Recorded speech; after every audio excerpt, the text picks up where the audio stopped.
Ассалаумағалейкум қадірмен достар, бұл Аладоп YouTube арнасы және мен Ермұхамед Мәулен. Өздеріңіз білетіндей, жалпы екінші бір видеоблогты бастағым келіп отыр. Өткен жолы ұлттық құраманың Локомотив Ташкентке қарсы өткен кездесуін көрсеткен едім. Қазір мінекей назарларыңызда Жеңіс командасы өнер көрсетіп жатыр. Жеңіс командасы Торпедо Мәскеумен жолдастық матч ойнап жатыр. Бірінші таймнан кейін есеп 1-0.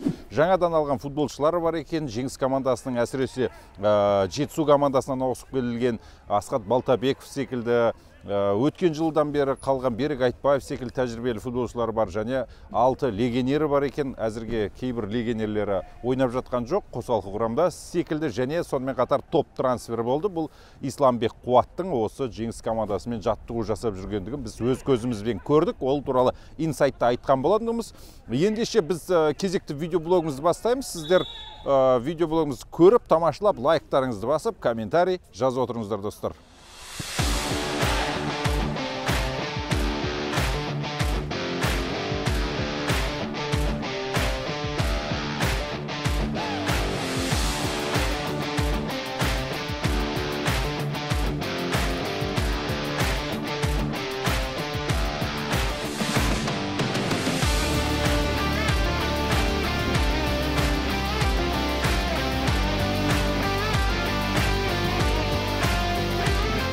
Okay, when you lose, you cannot be happy, first of all, because for us it's a little bit difficult period, because we build a team now. We don't have many players. New players are coming. They are not ready. We are waiting more players, and for us it's not so easy this time. Енді чемпионат басталуға 2 апта қалды, ол неге дайын емес деген сұрақ. There's only 2 weeks till the start of the league. Why team is not ready? The team is not ready because we didn't have, these difficulties from this year about Kazakhstan with the law, and we couldn't sign foreigners, the guys, earlier.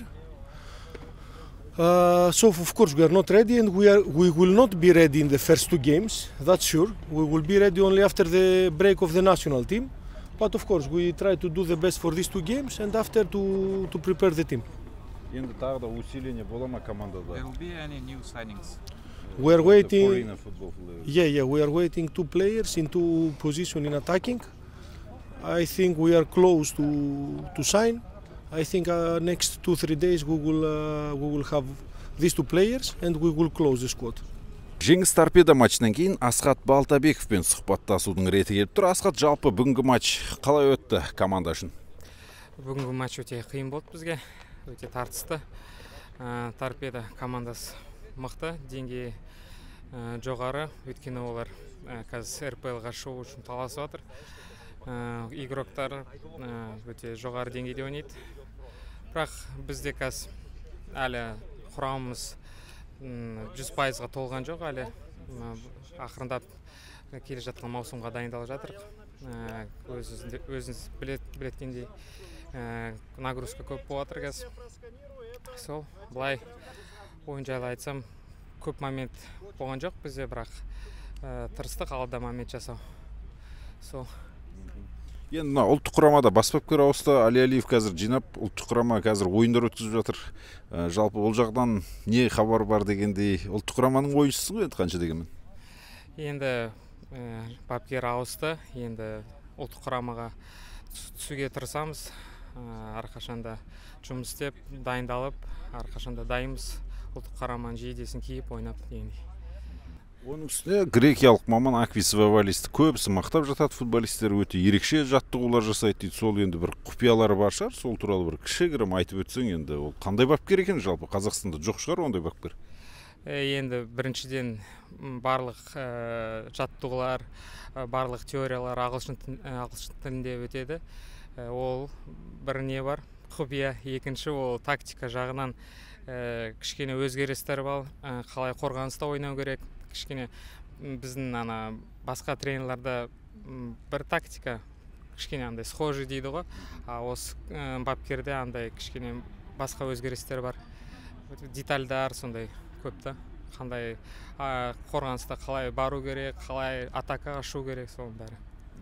Сонда Панатинайкос сияқты ойнаймыз десе, бұйырса енді Панатинайкос, Олимпиакос тек сияқты ойнасақ жақсы болады. енді ағылшынша қалай ол сонда түсініп жатсыңдар ма, или өзің ағылшыншаң жақсарып қалды ма осы бапкердің арқасында? Жоқ, өзім кішкентай кезінде ағылшын тілінде білем. Маған ол қиын емес. Маған ол кісімен сөйлескен кезде де оңай. Былай Максим Иванович бапкеріміз бар, ол аударушы сияқты болады. Енді ағылшынша білсең, неге сен басқа чемпионаттарға ауысып кетпейсің? Қазақстанда көп футболистер ағылшынша білмегеннен кейін бармай жатады ғой, мысалға чемпионаттарға, Еуропаға деген сияқты. Енді Еуропадан ұсыныс болса, әрқашанда ол ұсынысты қараймыз. Ол Еуропада ойнау деген ол басқа деңгей, енді ұсыныс болса көреміз.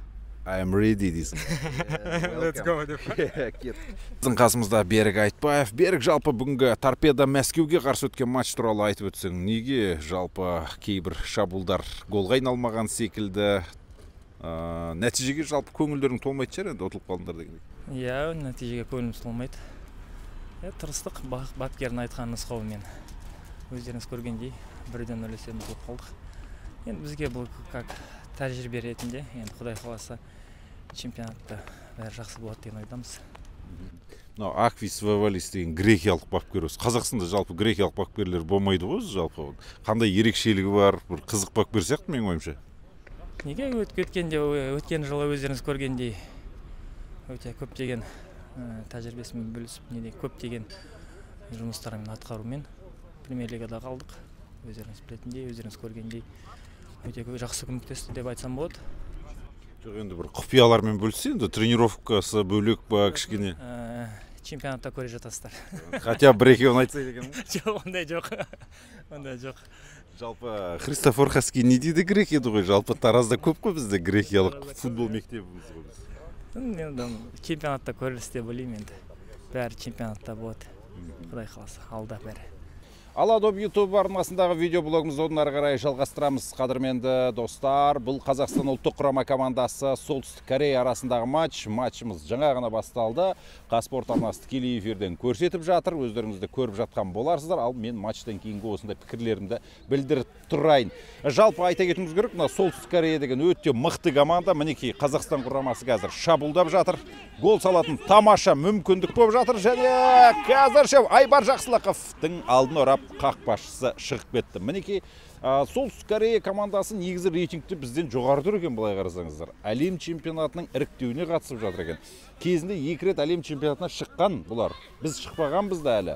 Сондықтан мұрын шер бой Солтүстік Корея екен, ол ойнамайды екен, үйлерінен шықпайды екен деген сияқты әңгімені доғарыңыздар. Бұналар қатты ойнайды негізі. Бүгінгі матчты жеңіп кетсе мен таңғалмаймын. Өйткені мынау Қазақстан құрама командасы дегенмен Айбар Жақсылықов пен Бекхан Шайзададан басқа ұлттық құрамада ойнайтын адам жоқ бұның ішінде. Сондықтан пікірім осындай. Енді тағы да бір қызық айтайын. Солтүстік Корея мемлекетінің ішінде Сон Хэмин бар ғой, АПЛ-да ойнайтын тұңғыш қазақ. Соның ойын көрсетпейді екен. Монтаждан кесіп тастайды екен. Тоттенхэмнің, Вулверхэмптонның матчтарын көрсетпейді екен. Мінекей қазір Айбар Жақсылықов ойыннан тыс қалған секілді әдеттегідей офсайд болып қалды. Енді мінекей осындай жағдай. Кезінде Қазақстан құрамасы осы Солтүстік Кореямен кездескен, Азияда болған кезде тең ойнаған, бір рет ұтылып қалғанбыз деген сияқты сондай тарихтар бар. Енді ол бір ресми матчтар емес, нашар бір матчтар болған. Мінекей осындай жағдай. Енді қазір матчтың ортасынан сіздерге қызықты мәліметтерді, осындай әңгімелерді айтып тұрамын, және матчтан кейін сұхбатты ұсынатын боламыз. Сонымен Аладоп YouTube арнасына лайк басып, комментарийіңізді жазып отырыңыздар. Ал осы видеоның шығуына септігін тигізіп жатқан менің фондағы достарым екендігін айта кетуіміз керек. Олардың қызықты акциялары туралы мәліметтерді сіздер осы видеоның астында тіркелген комментарийден оқып біле аласыздар. Біздің арнамызда қолдай отырыңыз.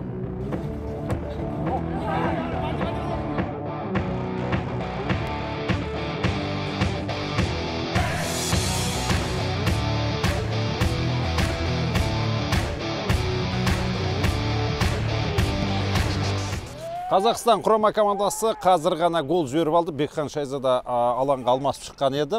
енді бір кішігірім қателік болып қалды. 18 нөмірдегі ойыншы Равиль Атханов пас берген, Данияр Үсенов түсінбей қалды. Бұл не деген сөз? Бұл Қазақстан құрамасында мына қазір алынып жатқан жігіттер бірін-бірін дұрыс әлі білмейді. Кім қайда жүгіреді деген секілді. Бір командада ойнамайды дегендей.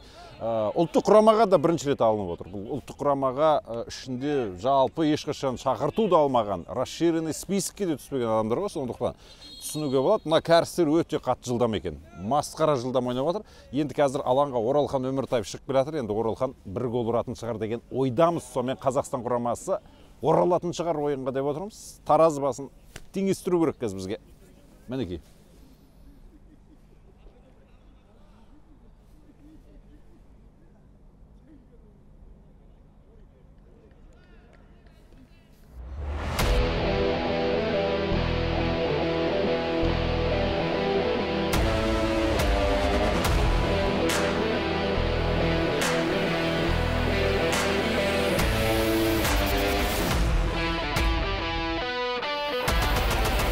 қорғаныста 5 защитник деп айттым жаңа бол. Енді тактикалық түрде қазір айтып берсем, ол дұрыс болмай қалады. Бапкердің өзінің тактикалық түрде жұмысы бар өзінің. Можно сказать, положительных результатов. Где бы мы ни играли, как бы мы ни играли, пароль один. Вы сегодня видели тот же резервный состав, выходя против Северной Кореи. Корея, которая 40 дней находится на побережье. Корея, которая готовится к играм с Узбекистаном, с Катаром. И наши мальчишки вышли и оказали достойное сопротивление, если бы не вот эти вот невынужденные ошибки, которые, к сожалению, бывают в футболе. Футбол из этого построен. Наш посыл будет такой, что в марте мы соберем игроков, которые уже достаточно в этом плане есть опыт международных игр. Мы просто им дадим определенные физические кондиции, дадим немного тактического момента, материала, который мы соберем для них в игре против Уэльса. И здесь вопрос только психологии будет. Сонымен қадірмен достар, мінекей қонақ үйге кіріп келе жатқан жайымыз бар. Ұлттық құраманың матчы жаңа ғана аяқталды. 2 қателік болды, екеуінен гол жіберіп алдық. Есеп 2-0 жеңілдік, бірақ енді нәтиже біз үшін маңызды емес, өйткені бұл рейтингке де әсер етпейді, ештеңеге де әсер етпейді. Сондықтан Қазақстан құрама командасының қатарындағы 3 футболшы, жаңа бапкерлеріме сөйлестім, ұнатып отырмыз. 3 футболшыны түбі наурыз айында алуымыз мүмкін, бірақ ол үшеуі де алынбайды. Соның екеуі әлде біреуін ғана алуымыз мүмкін. Мінекей осыншама 2 апта жаттығу жасап, бір 10 күнде ғой, енді 2 жолдастық матч өткізгендегі Әлихан Алиұлының зерттеуі бойынша сол 3 футболшы көзге түскен, оның екеуін ұлттық құрамаға алып қалуымыз мүмкін. Ал қалғаны одан ары қарай дамығанын күтеміз. Біз олардың параметрлерін, цифрларын бүкілін алдық.